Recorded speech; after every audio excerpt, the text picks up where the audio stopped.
بسم الله الرحمن الرحيم. الحمد لله والصلاة والسلام على نبينا محمد وعلى آله وأصحابه ومن تبعهم بإحسان إلى يوم الدين. يا أيها الذين آمنوا اتقوا الله حق تقاته ولا تموتن إلا وأنتم مسلمون. أما بعد، إخواني وأخواتي حفظكم الله جميعا. Kembali kita berjumpa di majlis membahas kitab Tadhkiratis Sami' yang ditulis oleh Ibnu Jama' Al-Kinani Asy-Syafi'i rahimahullah. Dan kita akan masuk pada akhlak-akhlak yang baik yang seyogianya seorang penuntut ilmu menjadikan akhlak ini sebagai cerminan dari ilmu yang telah ia pelajari. Kita akan lanjutkan dengan al-ashir. Nah, Bismillah, alhamdulillah wassalatu wassalamu ala rasulillah wa ala alihi wa ashabihi ajma'in. Allahumma ighfir lana wa limashayikhina wa liasatizatina wa lilhadirin wal muslimin ajma'in. Qala al-muallif rahimahullahu ta'ala al-ashir dawamu al-hirsi ala izdiyadi bimulazamati al-jiddi wal-ijtihad والمواظبة على وظائف الأوراد من العبادة والاشتغال والإشغال قراءة وإقراء ومطالعة وفكرا وتعليقا وحفظا وتصنيفا وبحثا. nah, di antara akhlak dan yang seyogianya jadi rutinitas di dalam kehidupan seorang penuntut ilmu atau seorang yang telah Allah anugerahkan ilmu untuknya adalah dia harus selalu bisa untuk menumbuhkan motivasi dan semangat di dalam dirinya untuk tidak pernah berhenti mengerahkan kemampuannya, mengerahkan seluruh apa yang ia miliki, baik itu berkaitan tentang continue dalam melakukan ibadah atau continue di dalam membaca Al-Quran atau iqra. Iqra itu dikenal di kalangan salaf ketika seorang murid membaca di depan gurunya, khususnya Al-Quran, dari surat Al-Fatihah sampai surat An-Nas, yang dikenal dengan zaman kita ini, seorang ngambil sanad atau ngambil ijazah.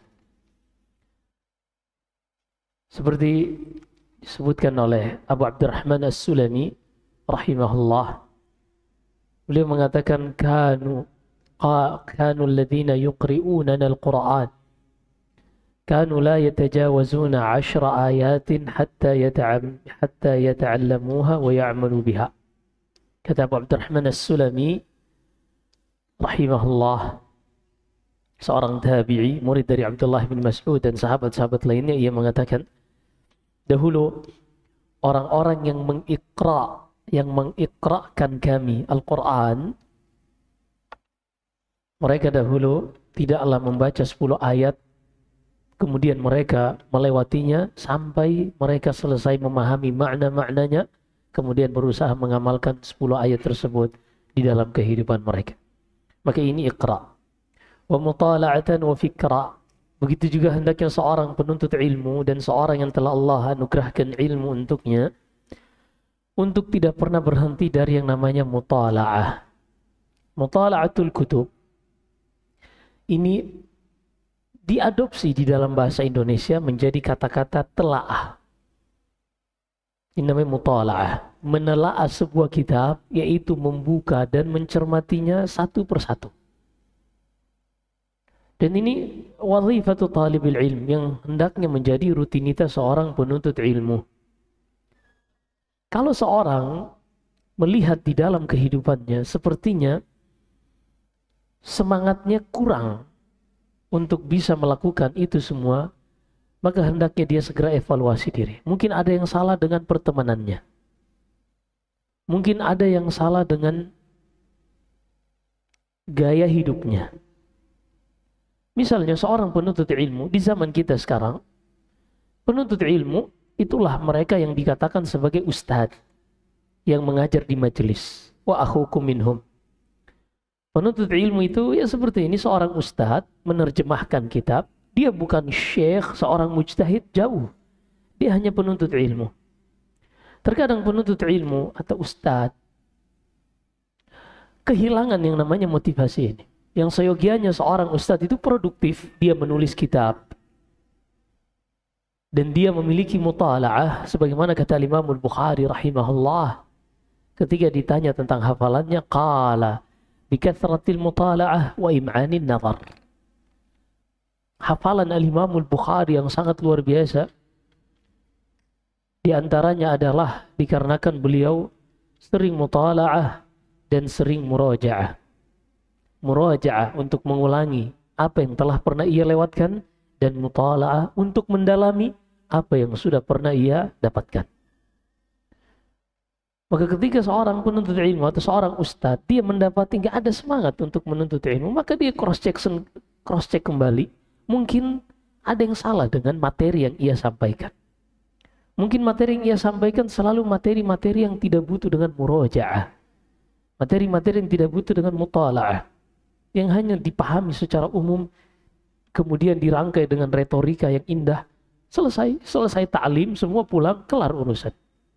Tapi ada perkara-perkara yang butuh dengan al-jam'u baina siyaqat wal lihaqat. Ada istilah dalam usulul fiqh, al-lihaq was-sibaq was-siyaq. Apa itu siyaq? Siyaq itu redaksi ayat atau redaksi hadis. Ini sangat penting. Kemudian lihaq atau sibaq, permulaan kemudian akhir dari sebuah ayat atau hadis. Ini semua dibutuhkan oleh seorang penuntut ilmu. Kalau dia bisa mutala'ah, menggali lebih dalam agar ia bisa sampai kepada buah yang sangat manis berupa faidah, berupa wawasan baru. Ini kenikmatan penuntut ilmu itu di situ. Wallahi, kenikmatan penuntut ilmu di situ. Yaitu ketika dia membaca sesuatu dan dia bisa mendalami, mentelaahnya. Ini nikmat. Sehingga disebutkan dari banyak ulama, kita akan baca dalam kitab ini nanti pada babnya, seperti dari Abdurrahman ibn Abi Hatim, Ibnu Abi Hatim juga Al-Imam Syafi'i kana yusalli al-fajr bi wudu'il isya. Al-Imam Syafi'i rahimahullah, beliau pernah salat subuh dengan wudu'nya ketika isya. Artinya beliau nggak tidur, karena tidur di antara pembatal wudu. Beliau nggak tidur. Beliau juga tidak menghabiskan semalam suntuk untuk sholat malam. Tapi beliau memperbanyak untuk mutala'ah wal muraja'ah. Wallahi ini nikmat penuntut ilmu. Lebih nikmat daripada penuntut ilmu yang sudah memiliki usaha dan usahanya goal, mendapatkan omset dan cuan yang besar. Dia tahu ilmunya itu mengajarkan ini semua keuntungan-keuntungan dunia hanya untuk kita bisa survive hidup di dunia ini. Usia 50, 60 tahun, 70 tahun kelar. Itu ghaya ma indana minad dunya.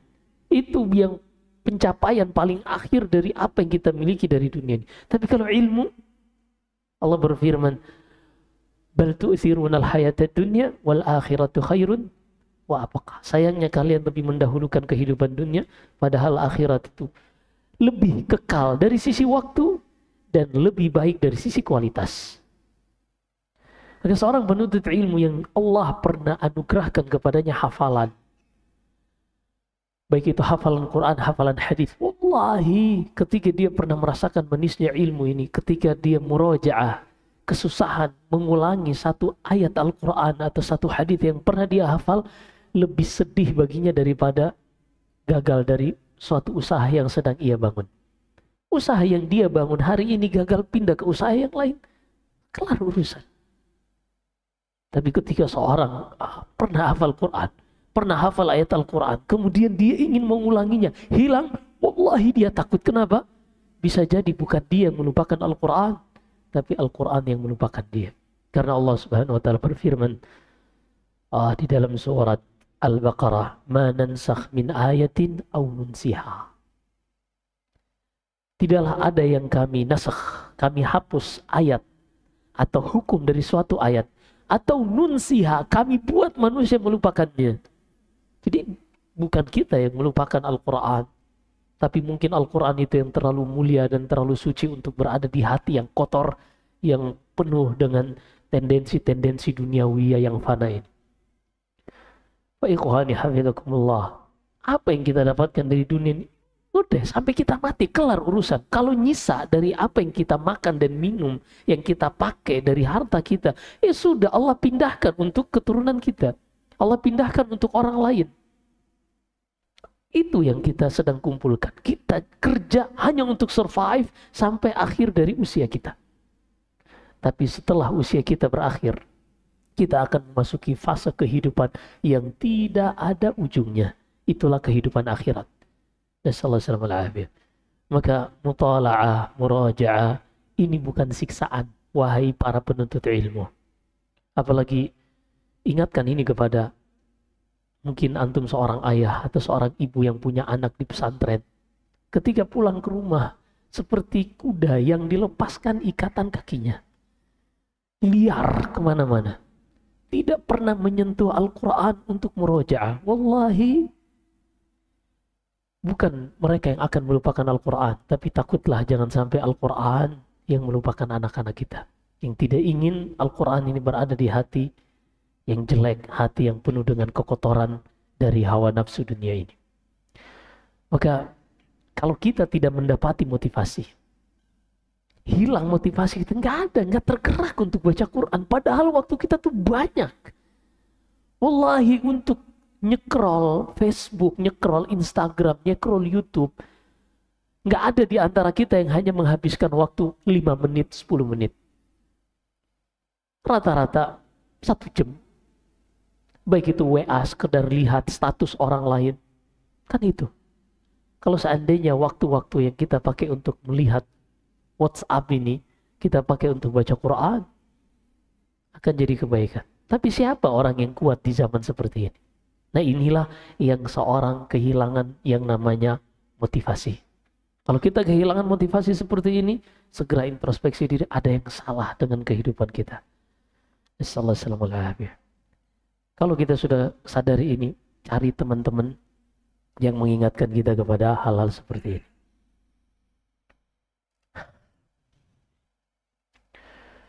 Wa fikra, dan juga seorang itu hendaknya seorang penuntut ilmu terbiasa menggunakan akalnya ini, menggunakan logikanya untuk berpikir.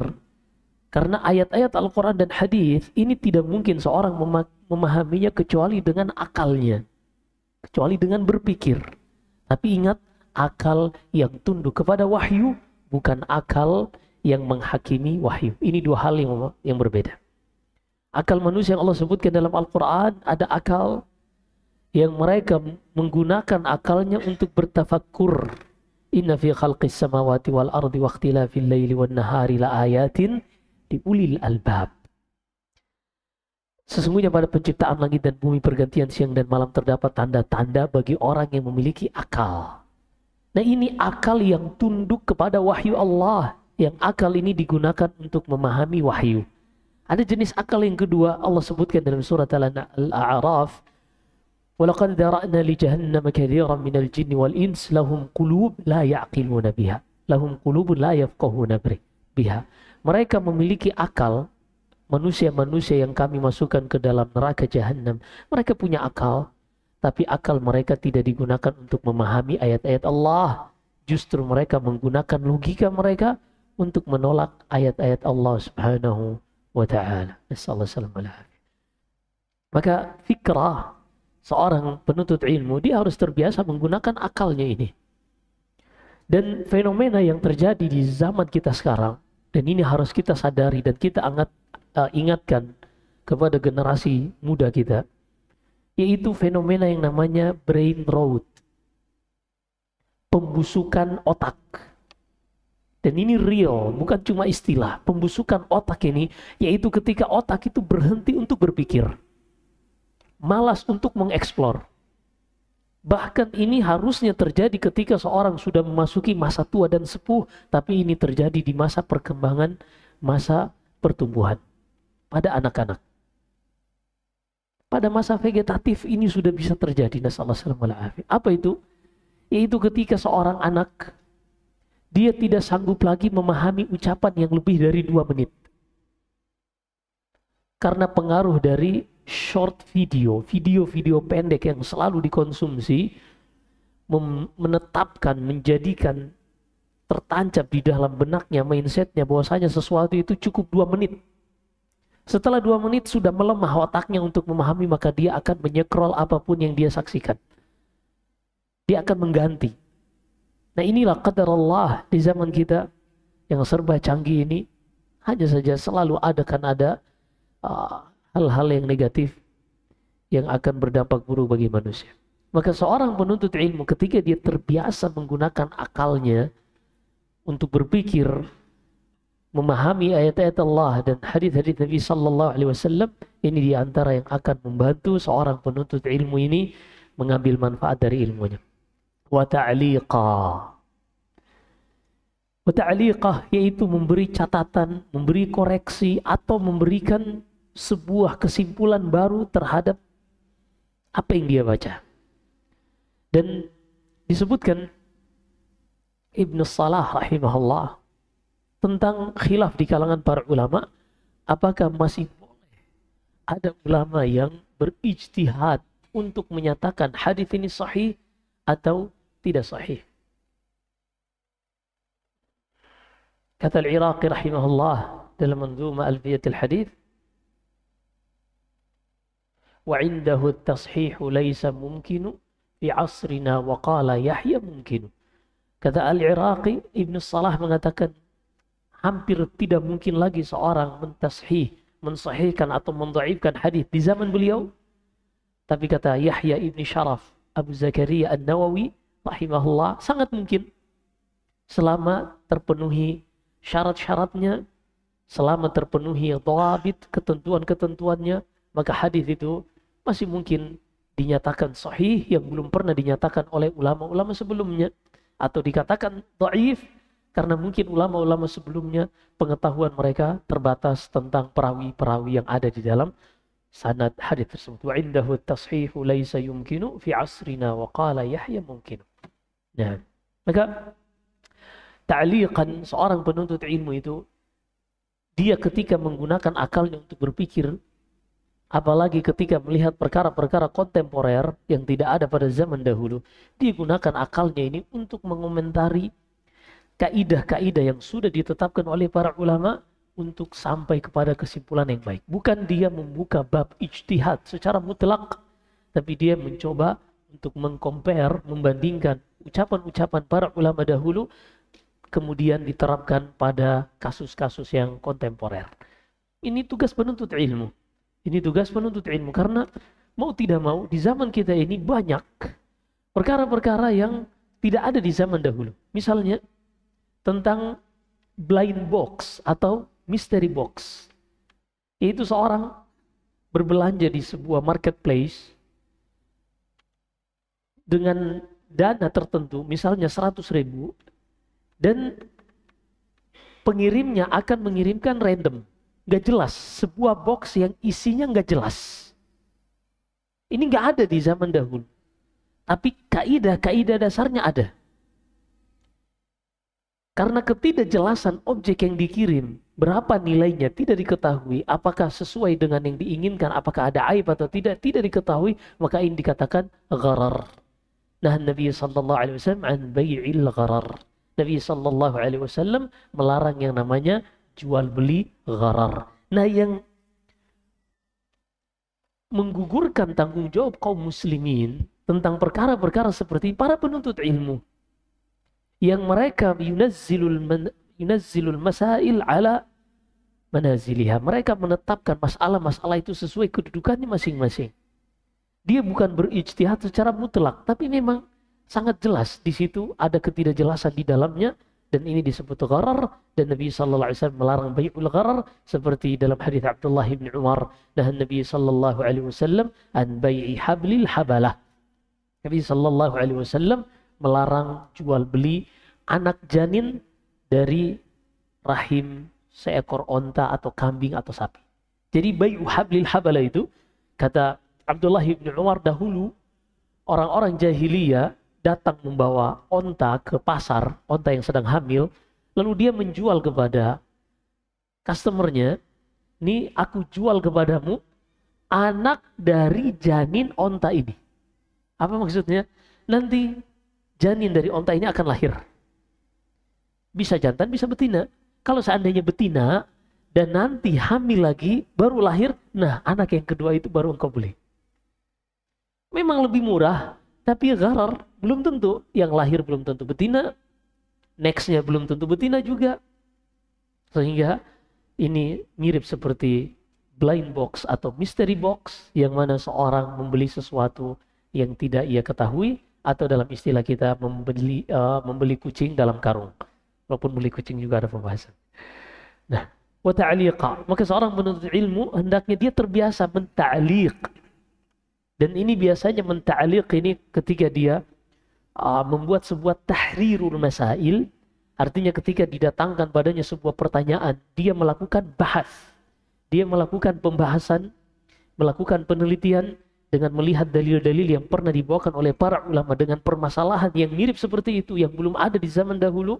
Setelah itu ia keluarkan kesimpulan-kesimpulan yang dengannya dia bisa menggugurkan tanggung jawab kaum muslimin untuk memberikan solusi dari problematika yang mereka dapatkan di zaman kontemporer ini. Juga seorang penuntut ilmu butuh untuk menulis kitab agar otak ini nggak mati, agar otak ini nggak membusuk. Penuntut ilmu dia jangan merasa bahwasanya dia sama dengan kaum muslimin yang lain. Enggak, dia akan dimintai pertanggungjawaban oleh Allah akan satu hal yang mungkin tidak dimintai pertanggungjawaban kepada kaum muslimin secara umum. Di dalam hadis Abu Barzah Al-Aslami radhiyallahu taala an yang diriwayatkan Imam Ahmad dan Imam Tirmidzi, Nabi sallallahu alaihi wasallam bersabda, "La tazulu qadama 'abdin yaumal qiyamati hatta yus'ala an arba'a."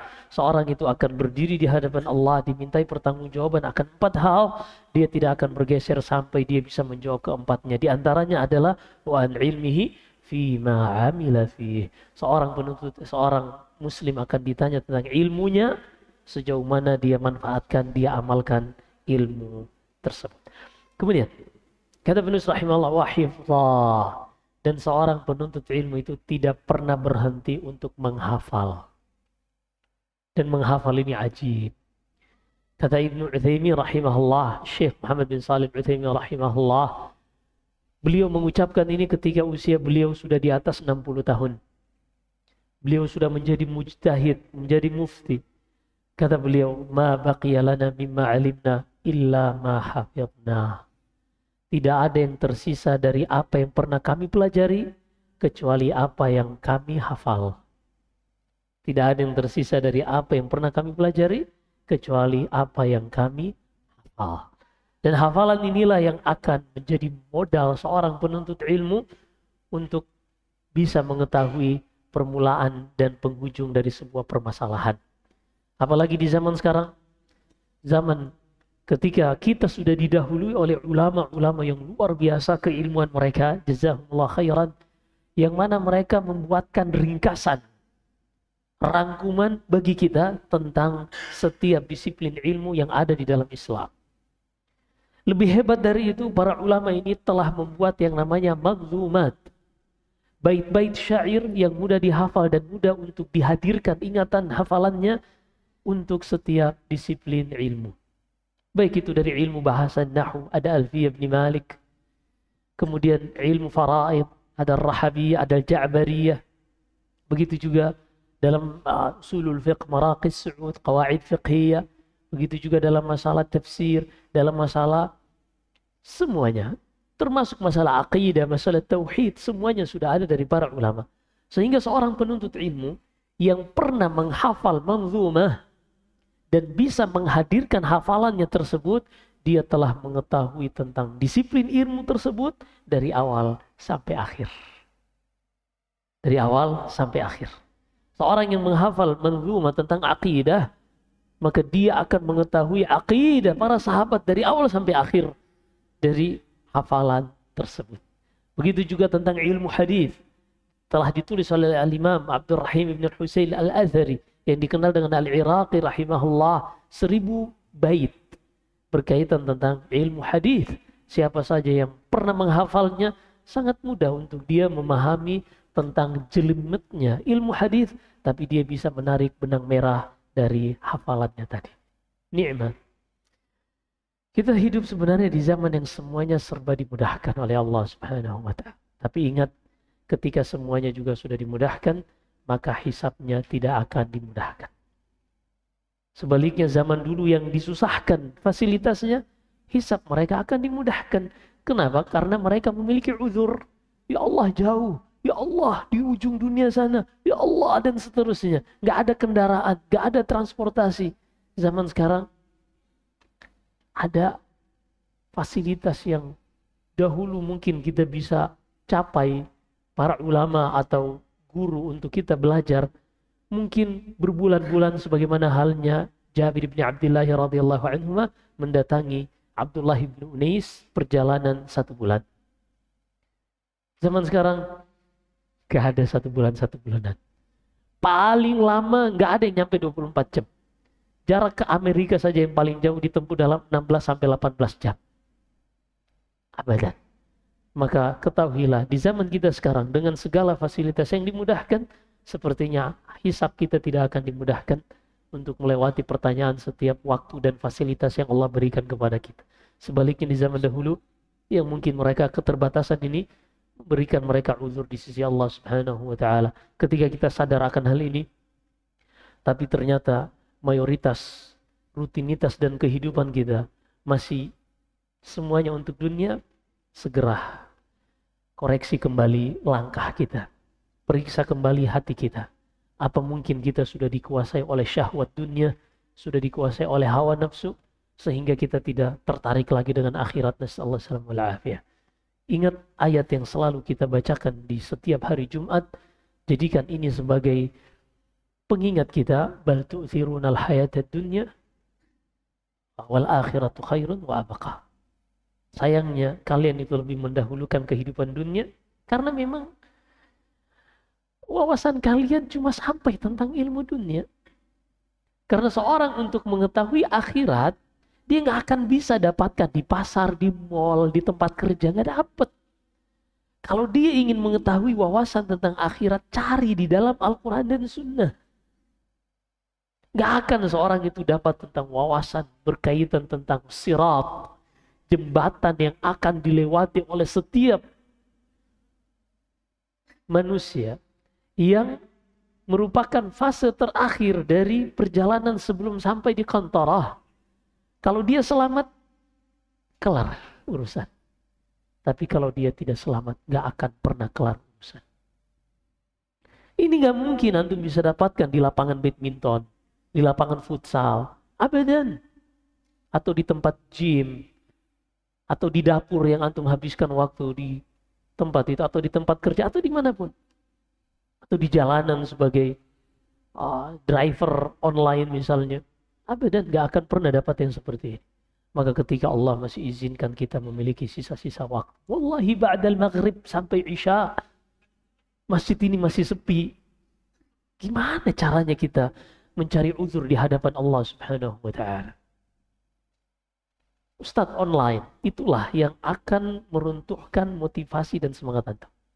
Karena otak ini ternyata hanya akan mengikuti kebiasaannya yang disebut dengan habit.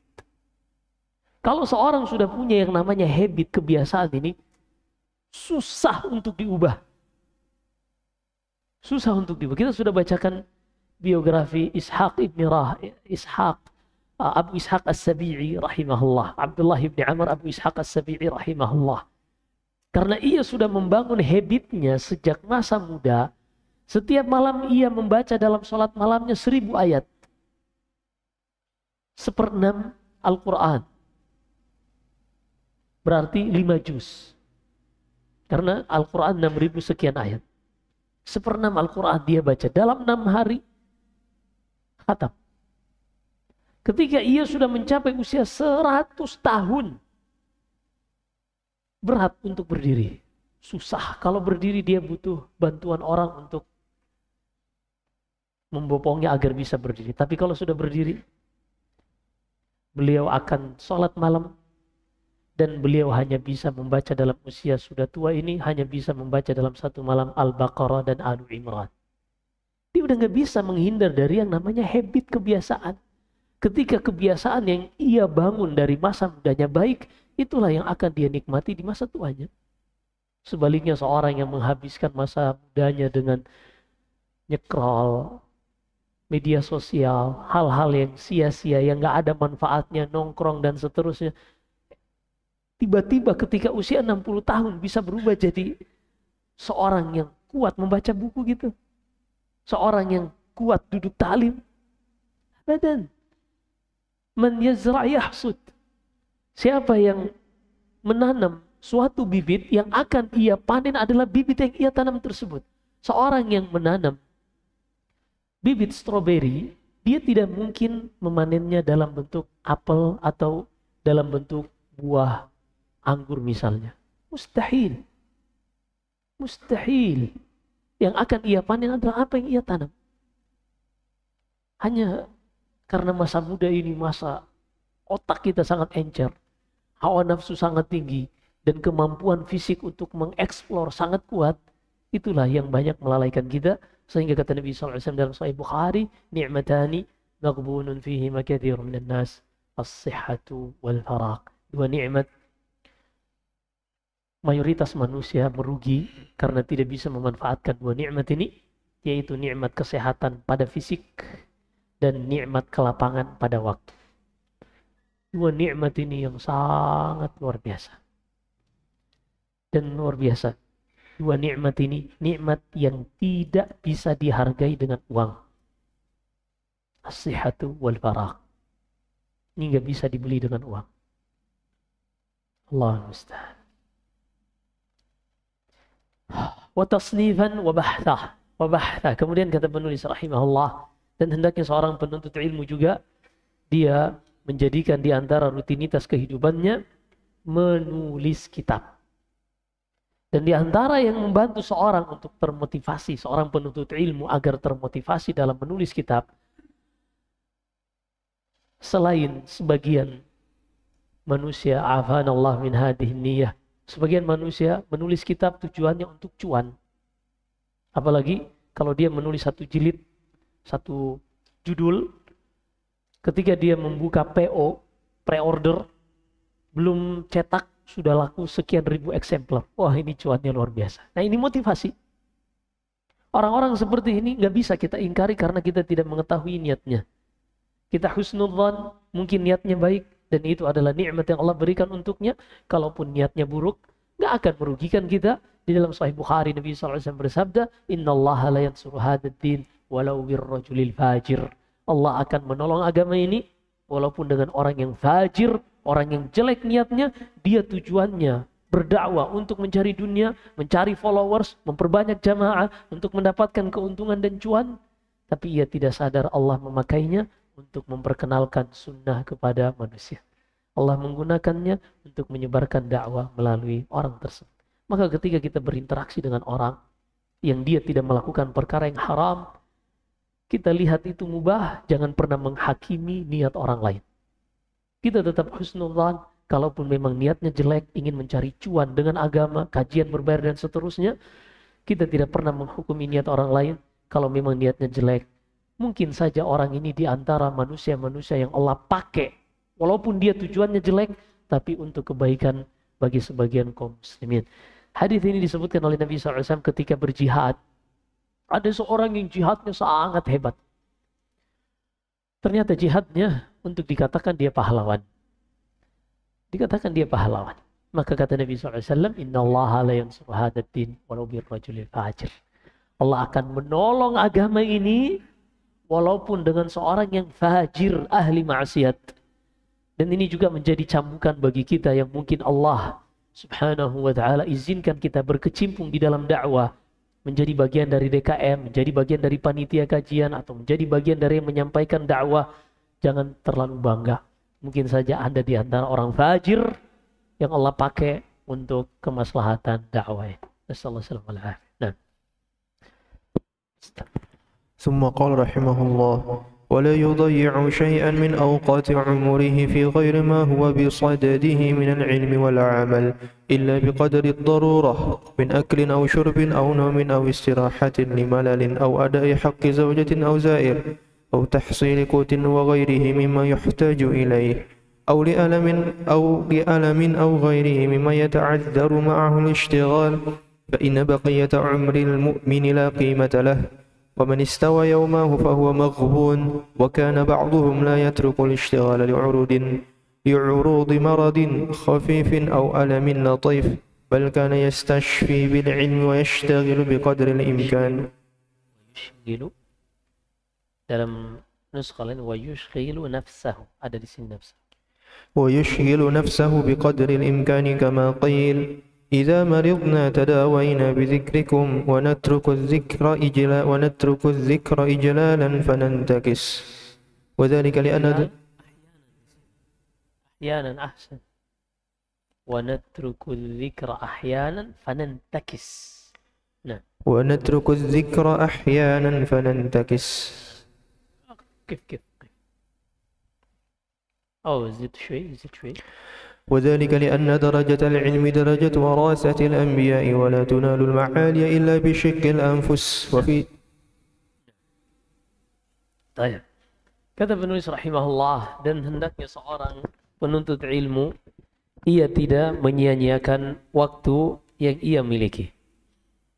Dia jangan sekali-kali menyia-nyiakan waktu yang ia miliki. Demikian pula usianya sepanjang umurnya jangan pernah ia gunakan selain pada perkara-perkara yang berkaitan dengan ilmu atau beramal dengan ilmu tersebut, kecuali pada kondisi-kondisi darurat seperti makan, minum, tidur, istirahat karena sedang bosan misalnya. Ini sah-sah saja. Subhanallah. Ini sah-sah saja. Dahulu kami dapati para sebagian ulama yang mereka ketika bosan mereka menghafal syair-syair.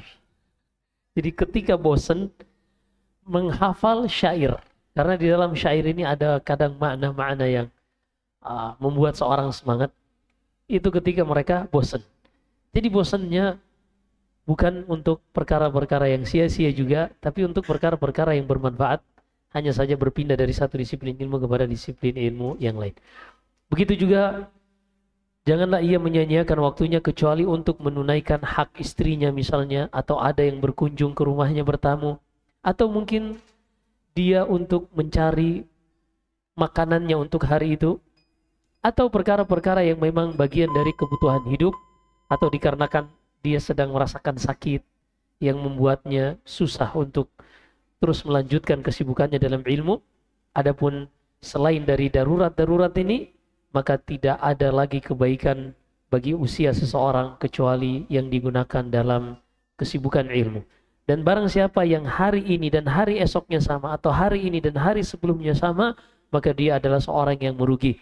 Dahulu para salaf, mereka tidak meninggalkan kesibukan menuntut ilmu dan mempelajari ilmu, mengulanginya ini hanya dikarenakan sakit yang ringan atau hal-hal yang tidak terlalu menghalangi.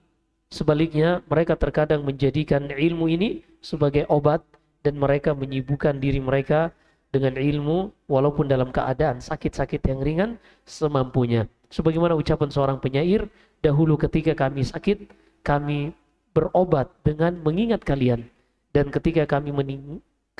tatkala ketika kami lupa mengingat kalian, pada saat itu kami terkadang menjadi sakit. Artinya dahulu ketika mereka sakit, mereka berobat dengan ilmu ini, dengan kesibukan ilmu. Sebaliknya ketika mereka meninggalkan, menyibukkan diri dengan ilmu, justru mereka merasakan sakit. Nah, kita lanjutkan setelah adzan insyaallah.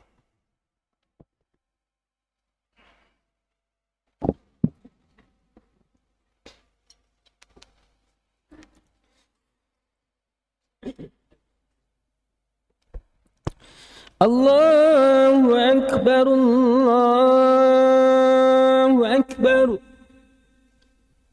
Allahu Akbar, Allahu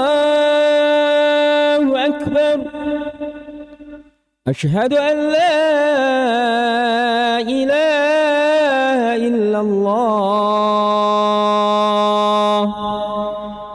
أشهد أن لا إله إلا الله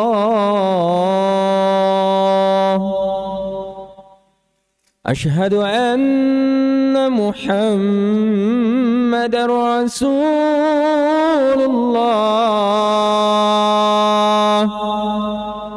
أشهد أن محمد رسول الله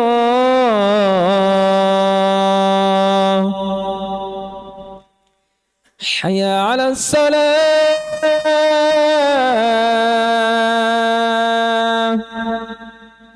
حي على الصلاة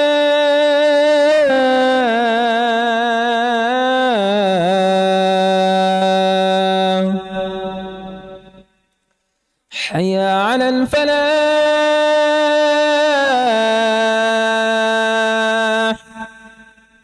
حي على الفلاح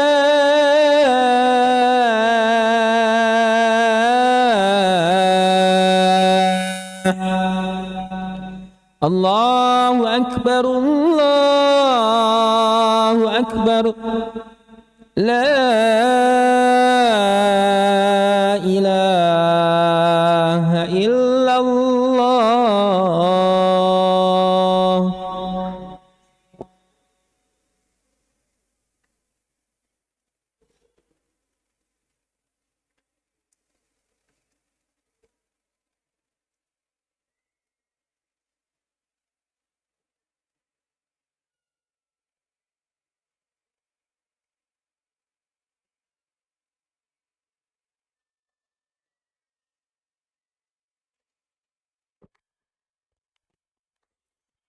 ثم قال وفي صحيح مسلم عن يحيى بن أبي كثير قال لا يستطاع العلم براحة الجسم وفي الحديث حفت الجنة بالمكاره.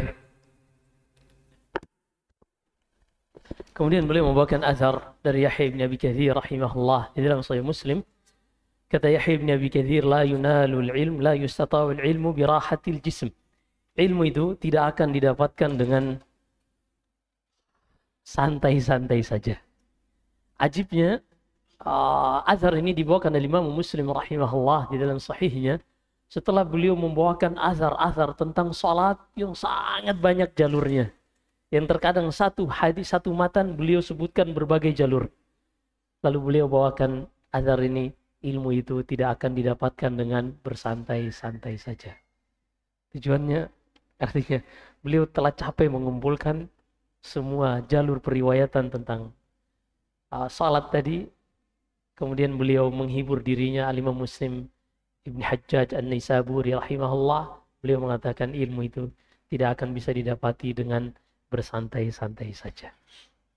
Kemudian disebutkan juga di dalam hadis kata beliau, dan ini ada di dalam Sahih Muslim, surga itu diliputi dengan hal-hal yang tidak disukai oleh manusia. Nah, ثم قال وكما قيل تريدين إدراك المعالي رخيصة ولا بد دون الشهد من إبر النحل.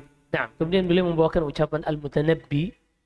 Ia mengatakan turidina luqyan, dalam riwayat lain idrak, ma'al ma'ali rakhisatan. Wahai engkau menginginkan mendapatkan sesuatu yang istimewa, tapi dengan cara yang gampang, yang effortnya tuh kecil.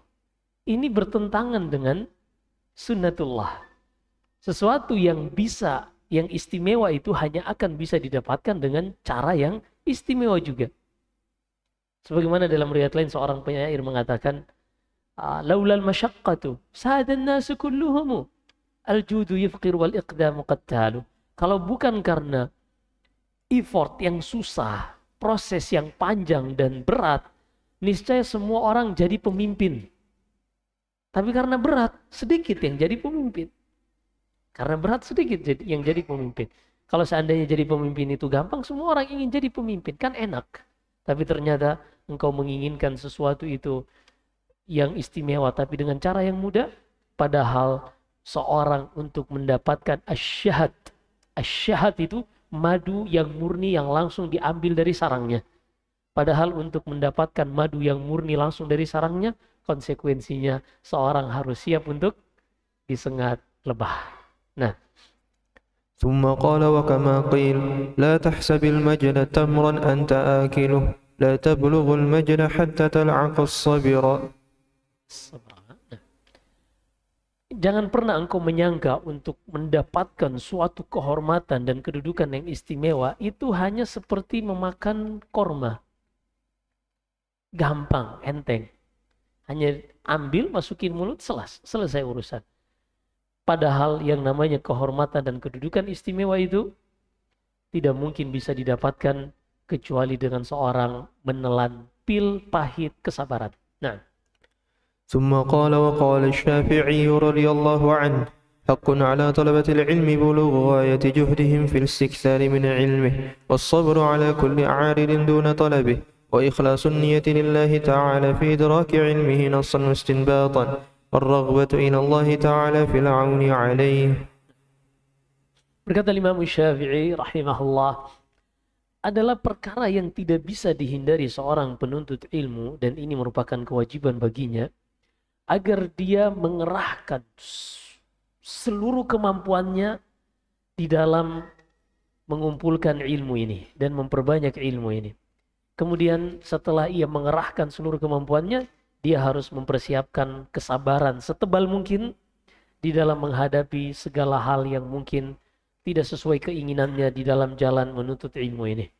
Kemudian hendaknya ia juga berusaha untuk mengikhlaskan niatnya hanya untuk Allah Subhanahu wa Ta'ala di dalam meraih ilmu tersebut, baik itu dari sisi memahami nas atau mengeluarkan kesimpulan hukum dari suatu nas.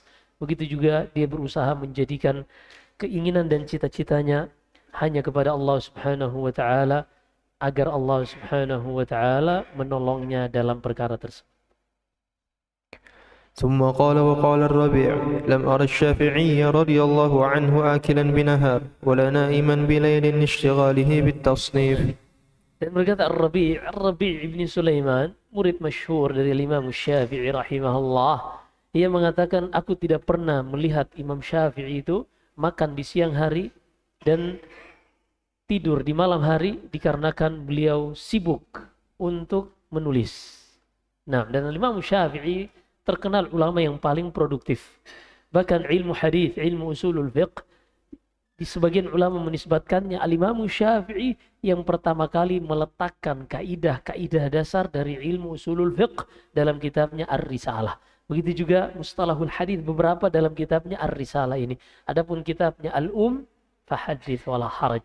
Kitab Al-Imam Syafi'i Al-Um benar-benar induk dari segala macam fiqih. Nah, ثم قال ومع ذلك فلا يحمل نفسه من ذلك فوق طاقتها كي لا تسأم وتمل فربما نفرت نفرة لا يمكنه تداركها بل يكون أمره في ذلك قصدا وكل إنسان أبصر بنفسه.